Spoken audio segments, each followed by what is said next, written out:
Whatever you want to do. Yeah, that's what we said.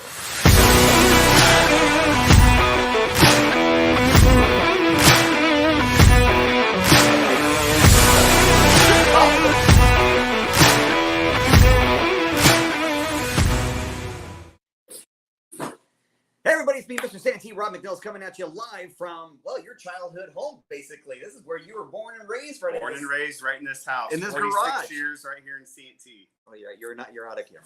There you go. Whoa, there you go. All right, so anyways, we are talking today about, let's go this way, there we go, about an issue that's come up quite a bit lately. The neighbors around here in District 1 have been kind of up in arms. One, because they haven't got notification of this; they're just hearing about it through the grapevine. And two, that's even being talked about at all. So, what is it that we're talking about? A homeless shelter. Homeless shelter being proposed by the county to put right here in Santee, over by the Polo Barn, right there on Magnolia. Hottest ticket issue in Santee right now, without a doubt. So, in Lakes, it was originally being proposed to happen in Lakeside. Go Padres! I love it. That's right, Karen. Go Padres! It was originally proposed to be done in Lakeside, and then they did a kind of a town hall meeting out there, and at that town hall, people came out with pitchforks and torches, and all of a sudden it died. So now they're talking. Now they want to put it in Santee, and so I asked, well, so you're going to do a town hall meeting out here about this? And the answer was no. No, we are not. Huh. No, he learned from the last time, and so that is not going to happen. Now, they did do a mailer to, I believe it's the people that live within 500 feet of the facility. They did a mailer to those neighborhoods, and they are expecting a response. And if there is no response, then that means you must support it if you didn't respond. So I just think it's important for all of us for you to get your voice heard.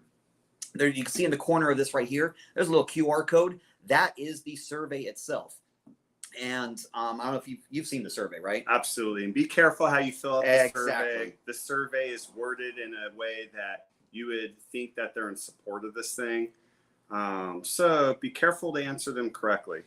Actually, read one of these questions. Yeah. So, do you support the City of Santee's efforts to protect the riverbed environment from contamination, prevent dangerous fires, and connect homeless individuals to housing and services? Well, who's going to say no to that? Of course you support that.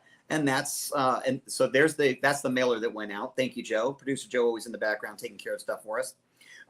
So yes, of course you want to support our efforts to help rid the riverbeds of homeless. Are you concerned that as the new ordinance is enforced in the riverbed without a local shelter in place, people experiencing homelessness will move onto the sidewalks and public spaces in the town center? Well, how do you say no to that? Yeah, because we have been, as a city, we have a new ordinance that basically, if you're even caught with anything with a incendiary device, like a lighter, then that's against the law and you will go to jail. So it's just one way to help us prevent all the fires that have been going on down in the river bottoms and to help us clear things out. And then, of course, if they're urinating or defecating down there, that's now against the law as well because it's contaminating the waterways. So this is what Joel is talking about in this survey is, are you concerned as we being the City of Santee enforce this new ordinance that these people will be moved from the riverbeds and out into the city streets? Of course, who's not concerned about it? Do you support the creation of a local shelter to help Santee homeless move into permanent housing and comply with the law? Well, sure, you want to help with a shelter, but it doesn't necessarily have to be in Santee. The City of Santee has signed. It's highly crazy that in this town hall meeting is scheduled the same night as the city. I agree with you, Adam. That is true. There is a town hall scheduled, but it wasn't for this. It was just meet your supervisor. And yeah, they're doing it the same night as this. Oh, I love it. Sound of freedom. Good old Santee. Woo! Sound of freedom flying over right now. I would say one of my biggest concerns as a Santee resident living here for my entire life is we're now going to be forced upon a homeless shelter here in Santee to become essentially a dumping station for East County homeless. Yeah. They're going to be coming in from all over the place, and they're going to be designated to stay in these places for 30 to 60 days or whatever time period that they pick for these people. And then once they get out of there, they're going to spill out into our streets. That really, Daniel, you nailed. I mean, truly, that is the biggest concern for me. In the postcard that Joe showed a little while ago, it talks about the growth in the population growth of homelessness in Santee in 2022, and I think they said 92%, which is really a flat out lie. So, but I could attribute that. Thank you, Joe. I could attribute that to the county giving vouchers to homeless people to stay at the Roadway Inn for a month at a time. So once that 30 days was up, where did they go? Right to our riverbed. Right into our streets. So as another failed experiment here in Santee. That was actually Nathan Fletcher's baby was handing out the vouchers to everybody. That's how he was going to keep everybody off the streets. But at a cost of taxpayers between, what was it? I think it was $5,600 to $6,100 on average per person per month is what that program was costing us as taxpayers. It's another failed program. But nonetheless, plus once these people spill out onto our streets, it's going to stress our Santee Police Department, our sheriffs, our firefighters, our city staff are going to be having to pick up all this trash and goodies that these people leave behind. And I fear that our homeless population is going to quadruple, and we're going to become a homeless capital of San Diego County here in Santee. So let's think about it. And I get it. I understand why a supervisor would want to put it in an incorporated city because of that very reason. If you put it in the county, then the county's responsible for public safety. They're responsible for paying for the extra sheriff, the extra fire support, EMTs, all that kind of stuff. But if you put it in an incorporated city, who's going to pay that? We're responsible for it as so a city. Here as homeowners, we're going to be on the hook for all these increased costs that are unexpected, and they're not going to be here to save the day or pay the extra fees. Are they going to double our sheriff's department or double our fire department budget? No. Let's say they did, which they're not, by the way. They're not. That's not anything that's been proposed. But let's say that they did. It doesn't alleviate us from the issue of once these people are in there, they're getting out at some point, and they're going to be moving on. Unfortunately, the vast majority of people go to these programs for whatever period of time. They don't see the program all the way through and get into permanent housing. They like using alcohol. They like using drugs. They like doing their drugs in those places. And so once they are caught doing that, they are asked to leave. Yep. They can no longer stay at the facility. So when they leave, once again, where are they going? Right into the streets of Santee. And obviously I think it would be a bad idea for us to have it anywhere in the city of Santee. It just doesn't make sense for us. But especially right there on Magnolia next to the Polo Barn, the old Edgemore facility. It's absurd to me that they would do it and want to do it right there. And that's where it's got to be. Right in the heart of Santee on one of our busiest streets. And me here as a real estate professional, business owner, and a homeowner, I mean, this cannot be good for home values. If you're a homeowner in Santee, you should be highly concerned about this. Why would you want a homeless shelter? That in no way is that going to help us. And as a school district, I'm proud of our schools. We have like the second highest rated school district in the county. And this is not going to bode well for our homeowners, our school systems to have, homeless people spilling out onto the streets. It doesn't. Safety is always a concern. Adding, the reason that there are all these fires in the river bottoms is because they're cooking drugs. Right. It's just that's what they're doing. It's what's happening 9 times out of 10. So adding more people to the mix to do that, it just doesn't bode well. So questions for you, because we've been overpromised in the past, and with Las Colinas, it's like they're trying to dump all their problems here on Santee, but do you feel like they're going to overpromise and underdeliver with things? And I almost feel like from a county supervisor position, they're asking us, like, do you guys want a seat at the table? Or if you guys just say no, you get no say in this thing. I think that's more the case. and I've just heard multiple versions of the same story. It's really weird from different people at different times. That yeah, this isn't a done deal. This isn't a done deal. This is far from it. Yet everything that I'm seeing, like, why are there already plans and drawings of there's the facility? maps and drawings of 60 structures that are going to house 2 people per structure. So that's 120 beds. Yeah, where they're just going to be rotating people in. And then they're going to say, "Oh, it's just for Santee people," and all of a sudden we're going to become a dump station. But it's not just for Santee people. It is for it is for East County. It's for all East County. So now homeless. El Cajon, La Mesa, Lemon Grove, you got it. Lakeside. Now Poway's considered East County now. So now when a sheriff picks up a homeless person off the street, they're going to go to this shelter. Yes. Stay for a designated period of time. If they choose to participate, which they won't, they're going to come out the second they can. Yeah.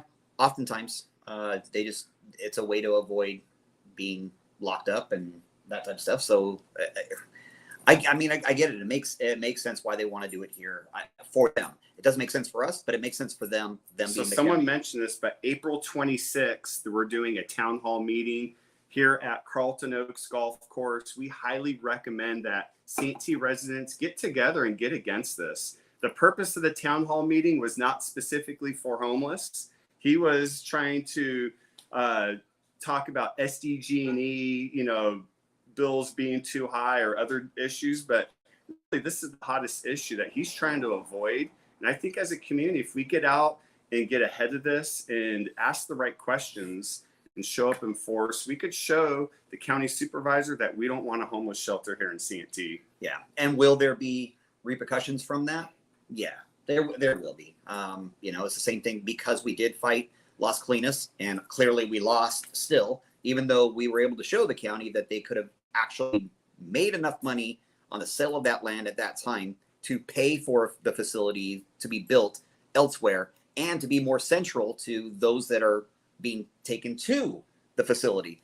And they still said, pound sand, basically. It's happening in Santee. So, but because we fought it, that's why we don't have a movie theater. That is the reason we don't have the movie theater that we originally had planned, is because they just kept. So here they are again going to threaten us that if we don't agree or comply to this, that we'll be penalized and we're not going to have a seat at the table and we're not going to have any say. That is my position is we say no to this as a community. And even if they force this upon us, we still have a seat at the table. There's no reason why you wouldn't have a seat at the table because you don't agree with them forcing a shelter on us. I'm hoping that we can avoid it altogether. The land is clearly better used for other purposes. Like it's designated. Do you want to explain a little bit on where they've mapped this out? I already said, yeah, it's on the old Edgemore property, right next to the polo barn.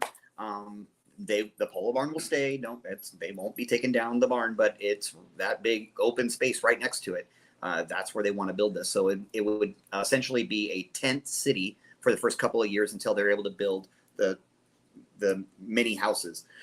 Now I just heard today that a bill failed in Sacramento for the funding for the mini houses. So that part is now dead. Does that kill this whole thing? I don't know, because it literally just happened today. Right. But I think it's better to get this information out for people to talk about it. Click on that or shoot that QR code. Make sure you fill out the survey. Make sure your comments are heard. There's only one part on the survey that allows you to actually say anything kind of negative against it, and it's in the open comments. Make your voice heard. If you're in support of it, then fine, be in support of it. But I want you to be heard, because, like I said, if what is the deadline for the survey? It didn't say on there. Yeah. I actually. So what the rumors are is if we don't get as a community respond to this, they're going to basically say by our silence and non-response, that's a vote of you guys don't care about this. Correct. Yeah, it doesn't have a timeline on here as to when they're due by, but please see the draft plan on my public post. Oh, Mike Branson, thank you, Michael. He actually has a copy of the draft plan that doesn't exist because they're not that far, but yet it exists.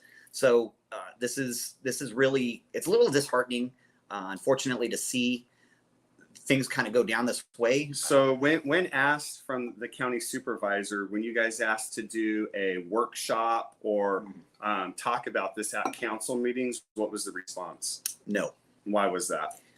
I can't say why he wouldn't want to do it. It was done in Lakeside. Why couldn't it be done here?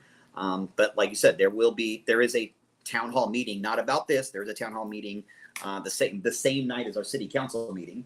So there will be nobody there from the city because we have a city council meeting planned for that same night, and it'll be across town. So it is something that's really kind of, once again, it's disheartening. Oh yeah, Joe's got the map there. The little the pin in there is where they want to put this roughly. That's the polo barn there, but it's in that land right, I believe, to the south of it is where they really want to put this. So yeah, back there. So anyways, please check out that QR code. Please complete the survey. Please get there you go. It's real big now. You can definitely see it.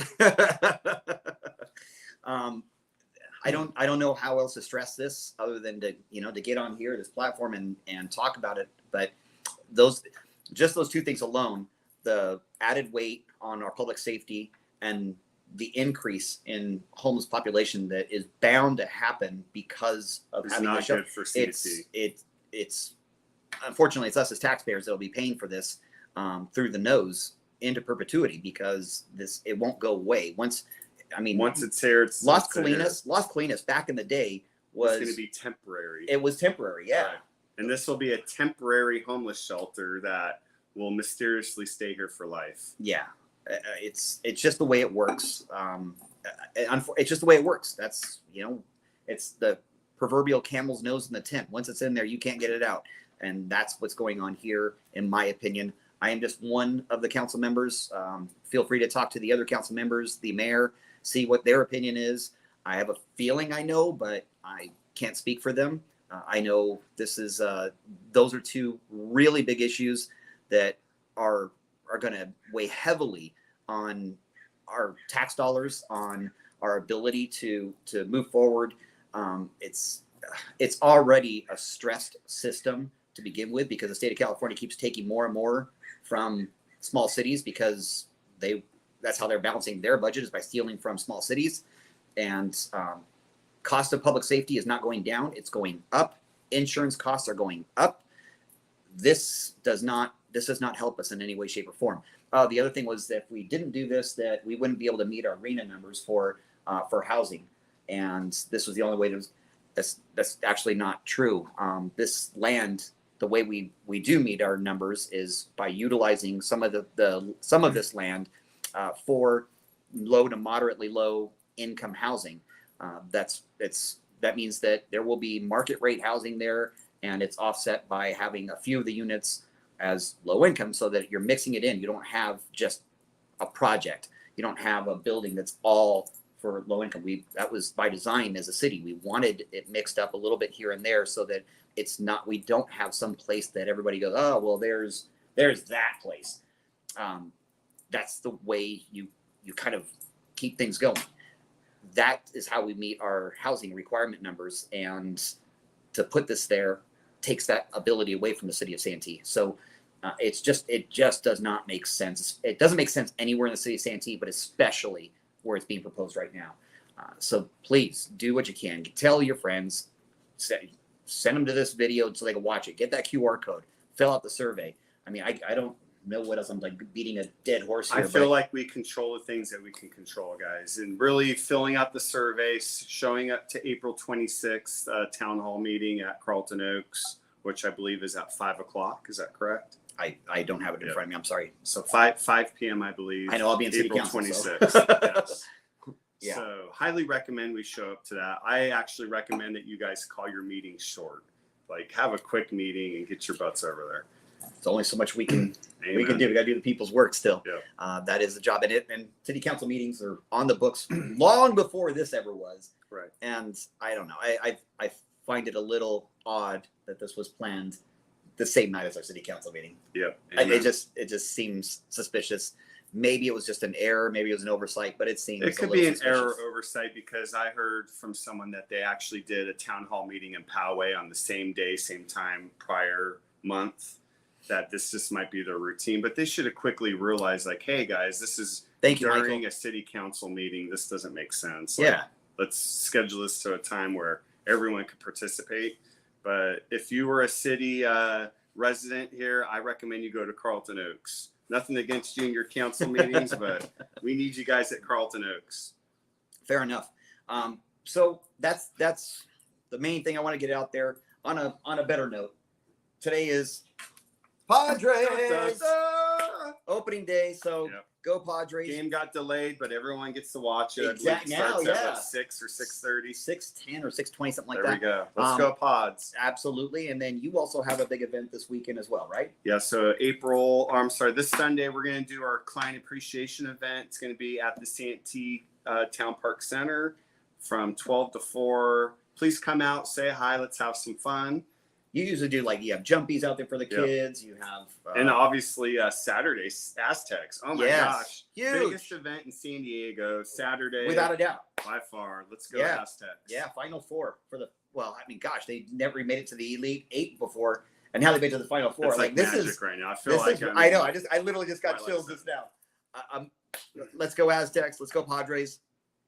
Keep San Diego teams in your heart and your prayers. Let's make something happen, and keep Santee in your prayers, and hope this other thing doesn't happen.